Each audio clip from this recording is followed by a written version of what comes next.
There's something very special about the combat in the most recent Doom games. As you bounce between enemies like an angry pinball, it's not uncommon to come out of these gauntlets with an elevated heart rate and a white-knuckle grip on the controller or mouse. Every single combat encounter is a roller coaster ride of glory kills, weapon switching, quick decision-making, and lightning-fast movement. So let's break one down. Not a whole level from Doom Eternal, but just one single 5-minute fight. What can we learn about Doom combat from a single combat encounter? Let's find out. So let's jump to the game's 11th stage, Nekravol Part II. This level takes place in a towering citadel in the heart of hell, where souls are extracted for... I don't know, I wasn't really paying attention to the story. Anyway, the level's first proper fight takes place in this chamber, which is built around a massive, soul-sucking fountain thing. The first thing to note is that the area looks more like a multiplayer map than your standard single-player corridor.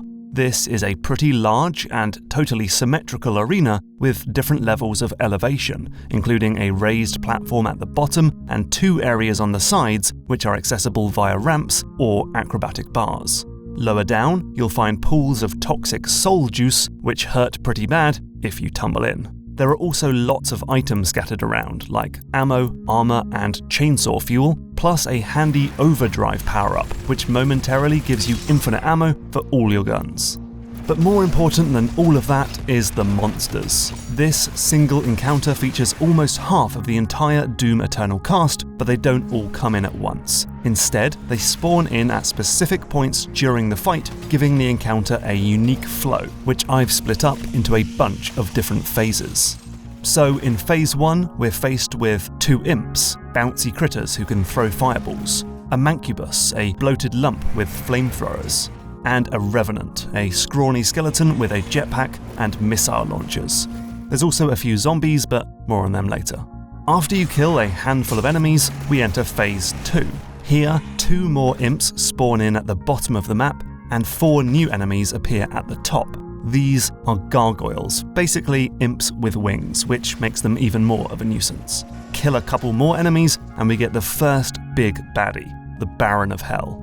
This guy is a super upgraded version of the Hell Knight and relentlessly charges after you with deadly ground pound attacks. The next phase only kicks off when you drop the Baron of Hell's health pool to about 1/3. At that moment, a Pain Elemental appears. This dude floats around like Doom's famous Cacodemon, but can also spawn lost souls who zoom towards you like kamikaze missiles.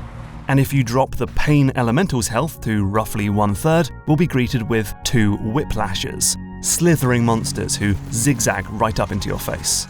Kill either the Pain Elemental or one of the Whiplashes, and we enter the 4th and final phase. It starts with the Doom Hunter, a shield-covered baddie on a hoverboard who was introduced as a boss in level 4, but is now liable to show up in standard encounters. And if you drop the Hunter's health to about half, we'll see the last spawn of the encounter, 2 Prowlers, who are teleporting nasties with a painful claw attack.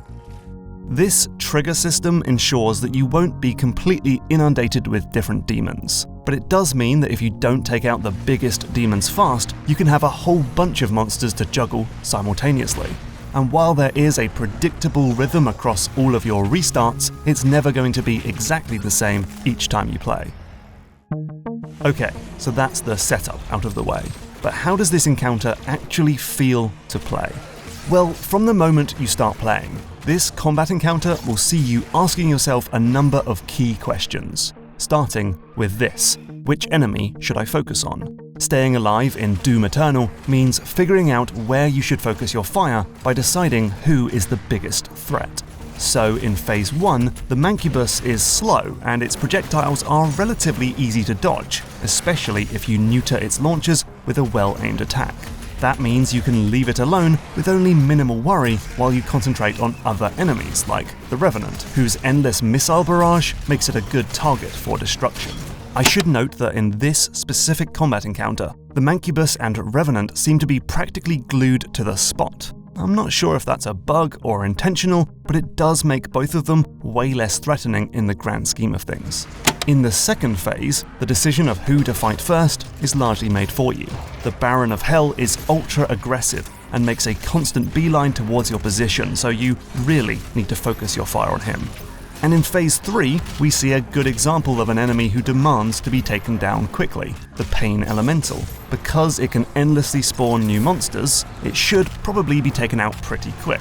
Though, as it's quite slow and the souls go down in a single shotgun blast, you might be alright to leave it for a while as you focus on the more aggressive whiplashes.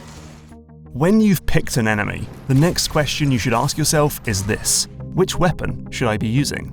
Success in Doom Eternal often means making smart choices about which weapon to use on which monster. The Mancubus, for example, is a giant, slow-moving target, so he's easy to bonk with a rocket launcher, especially when compared to the small and nimble Revenant.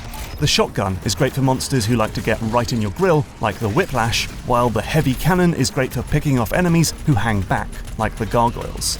The Pain Elemental is a flying enemy, and so it's particularly weak to your Ballista weapon, while the Doom Hunter is covered in a blue shield, so you'll probably want to use the Plasma Rifle to break his defenses, and the Baron of Hell can be chopped to bits with the Chain Gun. Throughout this encounter, you'll be changing your weapon constantly. You'll also want to think about the other stuff in your arsenal. Your freeze bombs are great for stopping the teleporting prowlers, and the Blood Punch can deal huge damage to the Doom Hunter's shield.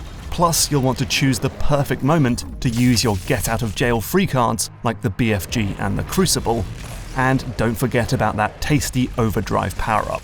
Great for chewing up the Baron. Soon enough, you're going to run out of ammo or lose a bunch of health, so Doom Eternal throws up another question. How am I going to recover my resources? Maybe you'll dart towards one of the health kits or ammo pickups on the map, but there's only a few, and once they're gone, they're gone. Luckily, Doom turns every enemy into a loot crate on legs, a resource pinata just waiting to be burst. So you can use the glory kill on staggered enemies to get health, the chainsaw to get ammo, and the flame belch to make enemies drop armor shards. To facilitate this, the zombies actually infinitely respawn during the fight. These staggering idiots can barely do any damage and get killed in a split second, but they're a handy source of ammo, armor, and health.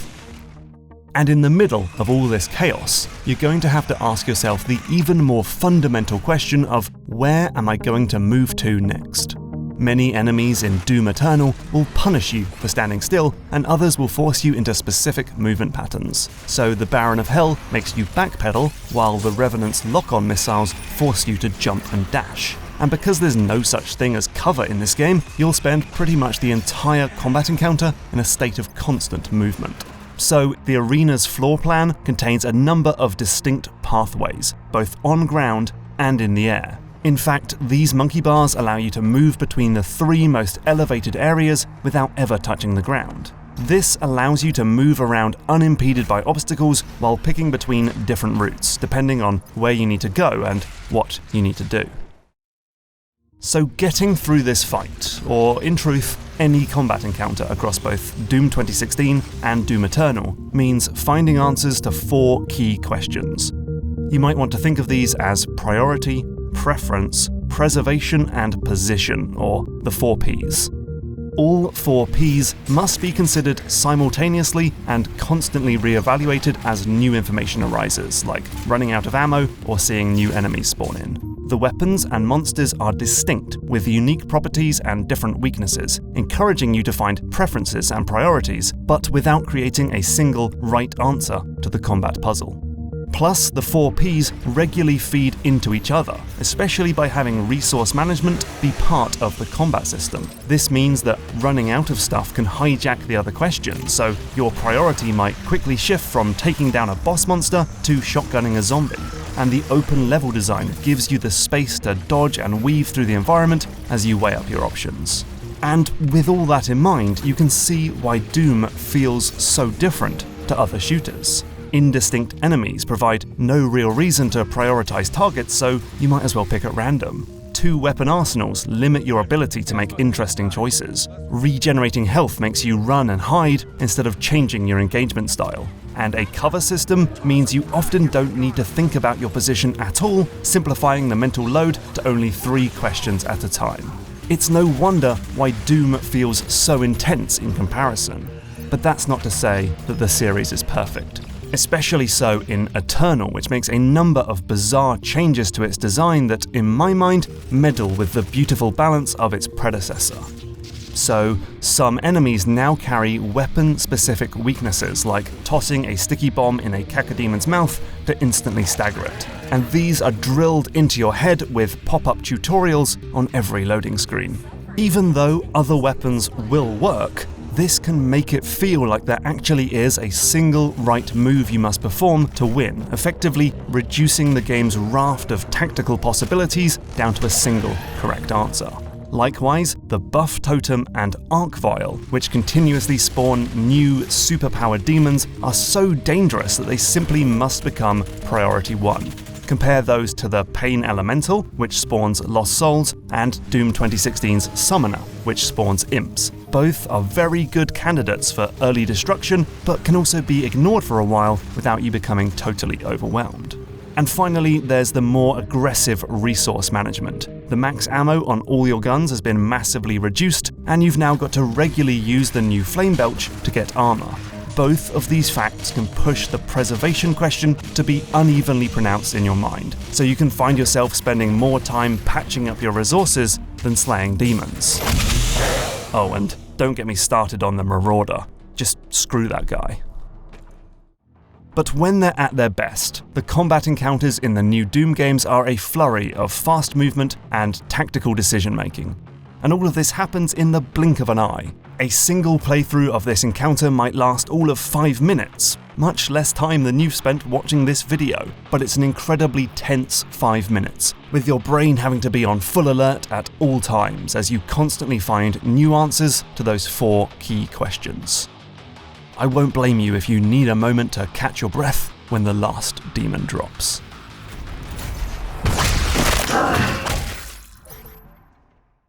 Hey, thanks for watching. I'm curious to hear your thoughts on which game did it best, Doom 2016 or Doom Eternal. Please leave your thoughts in the comments down below. As always, Game Maker's Toolkit is funded almost exclusively by viewers like you, who donate every month to my Patreon page. I just couldn't do this without you lot.